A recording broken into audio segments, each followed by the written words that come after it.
Dito rin maulan. Ingat ka parang dyan, Dol. See you next time. Sweet dreams and God bless. Thank you, Jo Marie.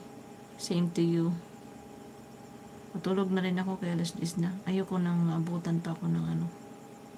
Baka umagahin na naman ako. Kagabi wala akong tulog. Nagpaisit ako sa ibang taong mga nabupaisit.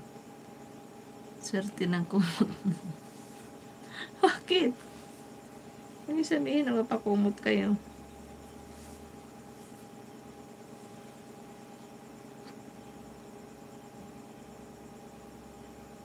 Aga pala. Oo, nag-start na kanina dito.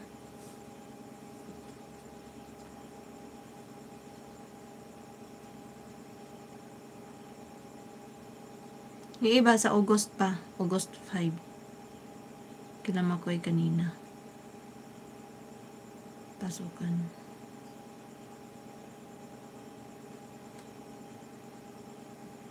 Sino kaya yung 9 na nag-like dyan?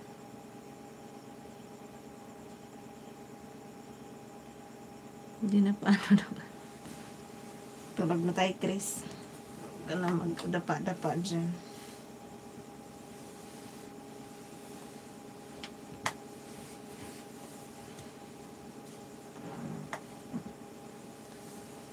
Off ko na yung ilaw ko. Kaya lang masyadong madilim.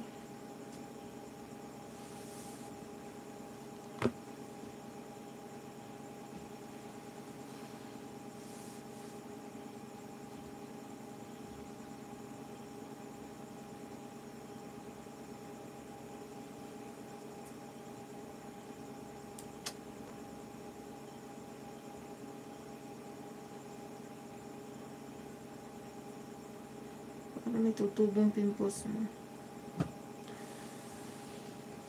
Takot ka sa dilim? Hindi ka pala pwede sa lights off.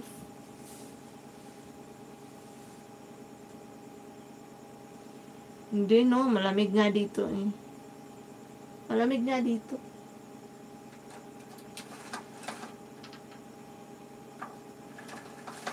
Pag binuksan ko to, lalo pang lalamig.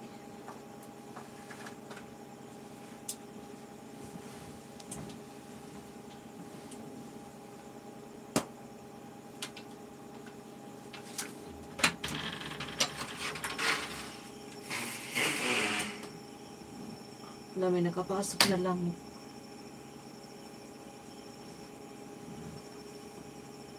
Bilis naman makapasok ng lamok.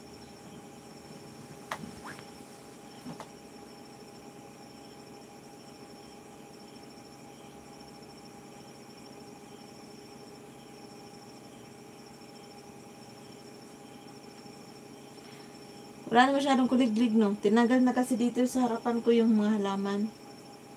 Nilinisan na nila. Nilinisan yung may-ari. Wala na yung mga halaman dito. Diyan kasi nagtatambay yung mga kuliglig, eh. Pero meron pa rin. Nasa ano, Mansanitas, ay nasa Aratilis. Yung nasa harapan ko dito na parang may net. Tinanggal na nila. Nagugutom ako. Kunti lang yung kinain ko ngayon. Itutulog ko na lang to. Kaya baka mamaya matukso na naman ako nito ng kain.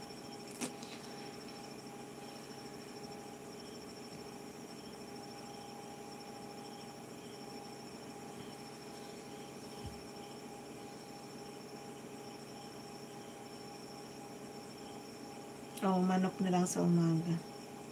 Normal na yan, Chris. Hindi naman wala yan. Yung ingay ng probinsya, may manok talaga, may aso. Pag sa ano naman, pag sa city, sasakyan naman yung maingay.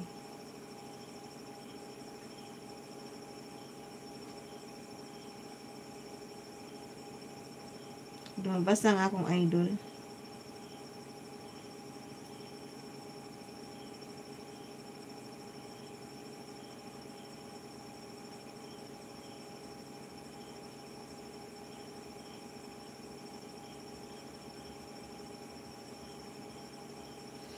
Yeah, good night na sa inyo dyan. I-off ko na to, ha. Salamat, Chris.